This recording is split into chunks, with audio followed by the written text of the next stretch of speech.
Halo Sobat Bola, apa kabar? Semoga semua dalam kondisi sehat dan bahagia selalu.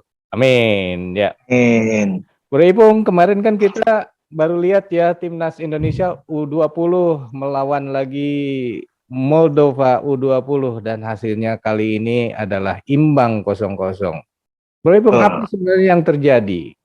Ya memang dalam leg kedua ini ternyata STY kemudian merotasi pemain dan hampir semuanya dirubah nih formasinya. Jadi yang saya lihat di situ diantaranya hanya Kakang ya yang terlihat masih dari sejak leg pertama diturunkan dari sejak awal. Dan ternyata formasi yang diturunkan oleh STY ini kan sebagai biar bagaimanapun pertandingan ini adalah pertandingan uji coba. Jadi STY juga ingin mencoba semua pemain untuk melihat kapasitas dan kualitas mereka. Karena biar bagaimanapun yang diharapkan oleh STY nantinya adalah gap antara katakanlah formasi yang biasa diturunkan formasi 11 pemain maupun Sebut formasi yang akan ada di bench itu gapnya tidak terlalu jauh gitu ya. ya, sebut dua tim utama dan yang kedua itu adalah tidak terlalu jauh. Tidak terlalu jauh. Jadi memang di sepak bola modern kan memang yang dibutuhkan dari sebuah tim adalah bagaimana tim ini punya kedalaman squad ya. Artinya antara pemain yang 20, katakanlah 25 pemain ini kualitasnya tuh hampir merata, hampir sama. Jadi pelatih pun dalam menurunkan pemain jadi tidak lagi ragu ya kalau misalkan memang gap antar pemain itu merata gitu ya. Ya. Nah, cuma yang terlihat di pertandingan pertama ini pemain-pemain baru ini yang kemudian diturunkan di formasi awal itu belum bisa katakanlah ini ya sinerginya belum dapat ya antar pemain. Walaupun kita tahu ini juga salah satu kenapa kita agak kesulitan menghadapi Moldova di pertandingan kali ini karena Moldova sendiri juga kan merubah gaya bermain mereka. Kalau di pertandingan pertama Moldova bermain mereka juga sudah mulai dari sejak awal sudah menetapkan gaya bermain untuk melakukan high pressing dan mulai offense gitu loh. Nah, ternyata di pertandingan kali ini ketika melihat bahwa pelatihnya dengan gaya di leg pertama mereka gagal, mereka merubah. Mereka lebih banyak menunggu sebetulnya. Menunggu pemain Indonesia masuk ke dalam permainan mereka. Jadi mereka tidak lagi menetapkan high pressing dari sejak awal, tapi mereka sudah memainkan bermain dengan gaya yang zonal marking. Jadi begitu pemain Indonesia masuk ke area pertahanan mereka, nah ini sudah mereka sudah menjaga pos-posnya gitu loh. Jadi tidak lagi menjaga pada per pemain, karena kalau mereka menjaga per pemain itu sepertinya dari koreksi yang mereka lakukan itu akan menguras fisik mereka dan mereka ini tidak lakukan. Dan terlihat juga bahwa di pertandingan ini pelatih Moldova juga kan melakukan pergantian banyak pemain. Kalau nggak salah sampai 9 pemain juga, pemain baru, bahkan kipernya juga diganti ya. Nah, ini kelihatan bahwa gaya bermain yang cenderung bertahan dari Moldova, inilah yang membuat Indonesia juga kesulitan. Apalagi permainan di lini tengah Indonesia yang kita harapkan bisa bermain dari kaki ke kaki dengan cara yang lancar. Ini progresnya justru bukan melakukan gaya permainan dari kaki ke kaki yang menuju ke depan, tapi lebih banyak ke area yang horizontal bahkan ke belakang gitu loh. Oh, Dan kaki ke kakinya malah ke belakang ya, bukan ke depan. Iya, ke samping atau ke belakang malah.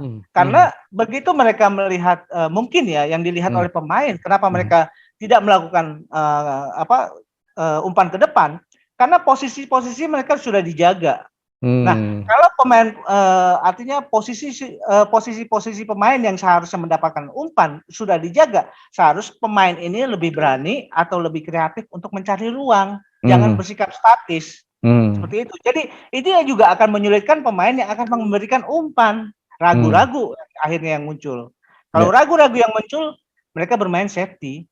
Ya udah, mereka hanya memberikan umpan ya horizontal ke belakang, maksudnya untuk menarik pemain Moldova masuk ke dalam area pertahanan kita, tapi itu Moldova tidak terpancing. gitu, Bro. Ya. Jadi memang balik lagi ini jadi model yang dulu lagi ya, ketika kita bilang bahwa banyak pemain Indonesia ini kalau udah kehilangan bola itu malah diem, tidak malah bergerak mencari ruang. Itu Nah, penyakit lama, bukan? ya di formasi awal seperti itu ya. Artinya pemain ini pergerakannya tidak lagi mencari ruang, tapi mereka menunggu umpan. Ya. Kalau menunggu umpan, itu kan diharapkan bahwa mereka memang dalam posisi-posisi yang menguntungkan untuk diberikan umpan.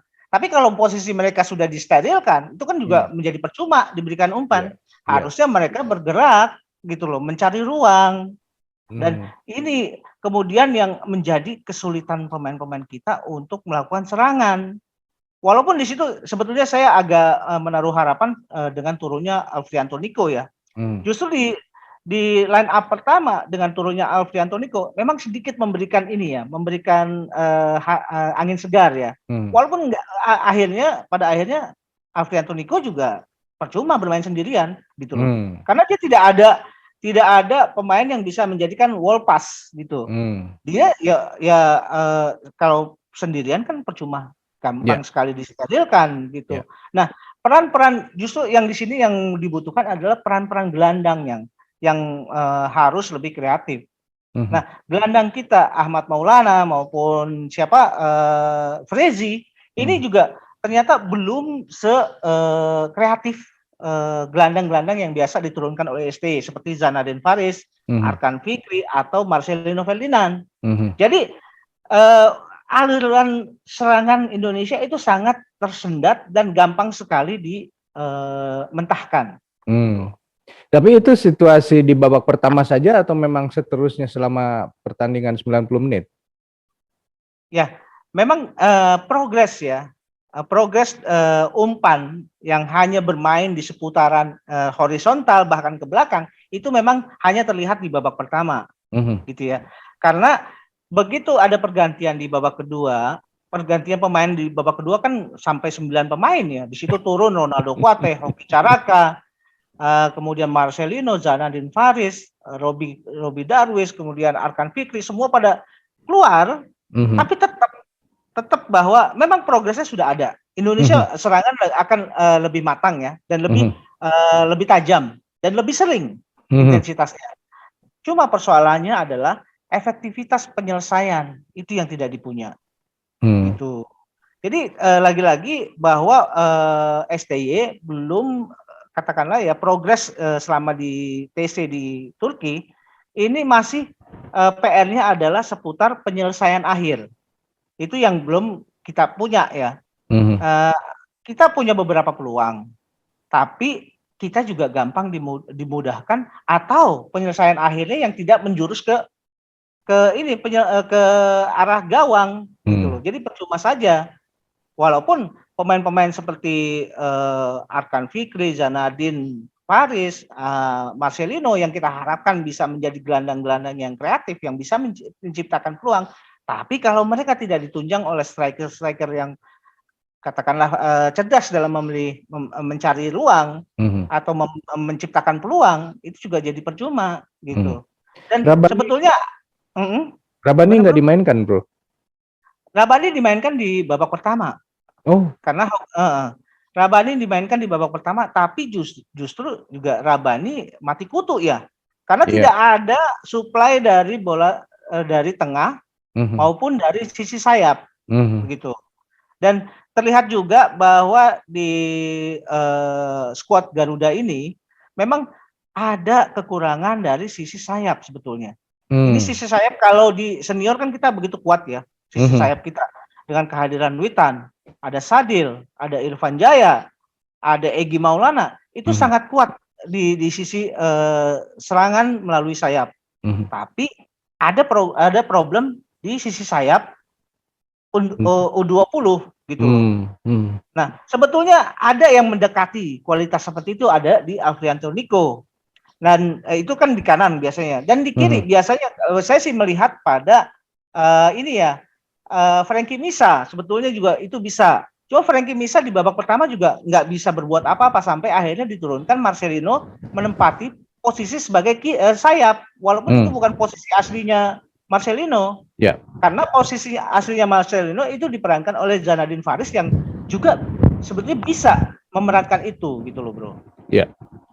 Bro, kalau misalkan tim U20 ini justru lemah di sayap, tetapi di senior kita punya bagus sekali sayapnya, dan kelemahan di senior itu kan justru di penyerang ya. Kalau di U20 penyerangnya bagus kan?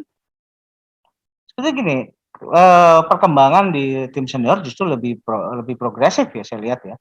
Selain bahwa memang kita punya sayap-sayap yang tangguh, di situ Sadil, ada Witan dan segala macam.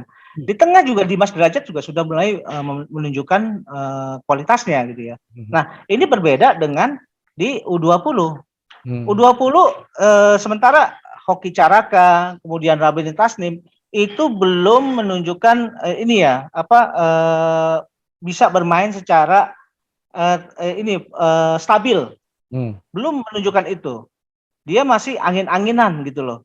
Kadang penampilannya bagus, kadang-kadang ya standar-standar saja. Yeah. Nah, sebetulnya yang dibutuhkan dalam hal ini memang itulah kekuatan di sisi sayap kita gitu. Yang ini yang tidak kita punya. Sementara kalau di tengah kita oke lah bisa menaruh harapan pada Zanadin Faris, pada Marcelino Ferdinand. Mungkin Marcelino Ferdinand kalau misalkan sisi sayap kita sudah lumayan kuat, Marcelino bisa dibalikin ke lapangan tengah. Yeah. Gitu loh. Cuma masalahnya opsinya belum ada nih gitu loh di sayap.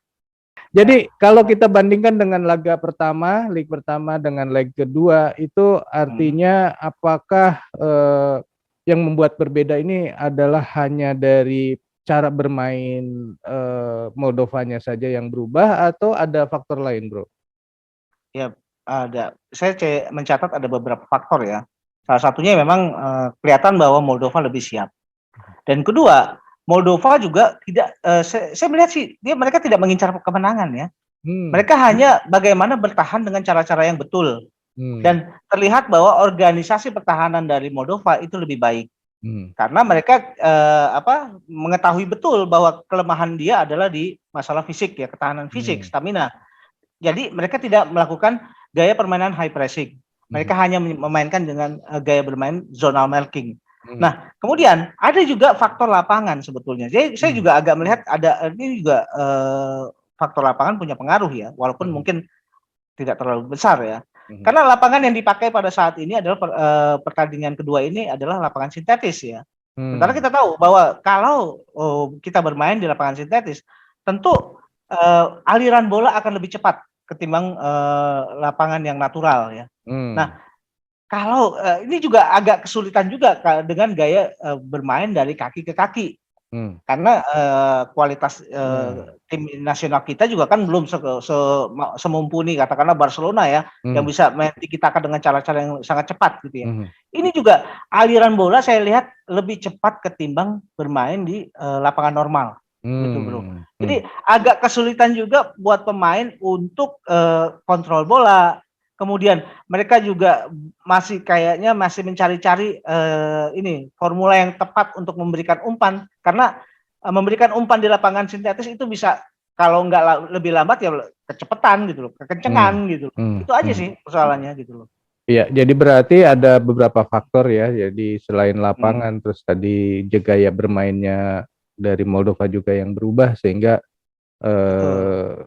permainan Indonesia tidak sebagus ini. Terus serangan baliknya ada nggak, Bro, dari Moldova? Ya gini, Moldova sendiri karena sebetulnya ya kalau cara bertahan menghadapi Moldova itu sih tidak terlalu mengkhawatirkan menurut saya ya, karena itu tadi ya Moldova juga sepertinya konsentrasinya justru untuk bertahan sih, bukan untuk menyerang gitu loh. Nah, sehingga serangan Moldova pun juga lebih banyak serangan-serangan yang sporadis dan itu lebih mudah untuk dinetralisir. Cuma sebetulnya sih menurut saya ini yang menjadi PR besar ya. Bagaimana terlihat bahwa formasi yang biasa diturunkan oleh STY ternyata gapnya terlalu besar dengan formasi yang biasa duduk di bench. Ini tidak boleh terjadi untuk menghadapi event-event seperti Piala Asia dan Piala Dunia. Karena yang kita harapkan sekali bahwa 25 pemain yang ada di squad 20 ini harus merata secara kualitas.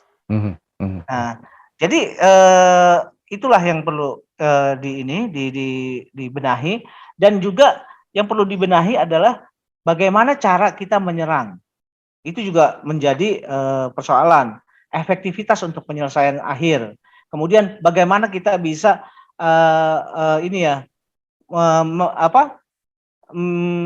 mengkonsentrasikan serangan melalui sisi sayap ya. Karena sisi sayap ini sebetulnya tidak bisa dimanfaatkan dengan cara yang lebih efektif dan lebih sering. Karena saya melihat ada keterbatasan dari wing-wing yang ada di squad under 20 gitu loh. Nah, ini harus dicari caranya gitu loh. Ya. Bro, kan kalau kemarin di saat di AFF ya kalau tidak salah, Indonesia itu seolah-olah di U20 punya dua tim yang sama-sama tangguh ya, ketika lawan Singapura juga bisa golnya banyak sekali. Tapi kalau di dua tim ini dibandingkan dengan Moldova, walaupun Moldova ini lebih rendah ranking FIFA-nya, tapi ternyata enggak gitu ya. Ya, kan saya bilang bahwa ranking FIFA kan bukan takaran yang paling objektif untuk menilai kualitas suatu tim ya. Apalagi di sini kita juga melihat bahwa Moldova ini berasal dari kultur yang berbeda dengan sepak bola yang biasa dihadapi oleh tim kita. Kita kan kulturnya hampir sama, mirip-mirip ya, kultur sepak bola Asia Tenggara atau Asia lah boleh dibilang kemarin yang diperlihatkan oleh di AFF kemarin. Nah, begitu kita menghadapi kultur yang berbeda sepak bolanya, tentu ini juga menjadi masalah ternyata. Kita belum punya, katakanlah belum siap 100% untuk menghadapi kultur yang berbeda. Nah, ini kalau kita berkaca pada target di Piala Asia, sementara di Piala Asia kita juga akan menghadapi tim-tim yang multikultural gitu loh. Ininya ya sumber sepak bolanya, budaya sepak bolanya. Seperti kita tahu bahwa di situ ada kultur sepak bola dari Eropa Timur, ada kultur sepak bola dari Eropa Barat yang mengacu pada permainan-permainan yang mengandalkan fisikal dan sedikit permainan yang cepat dan kecenderungannya adalah keras.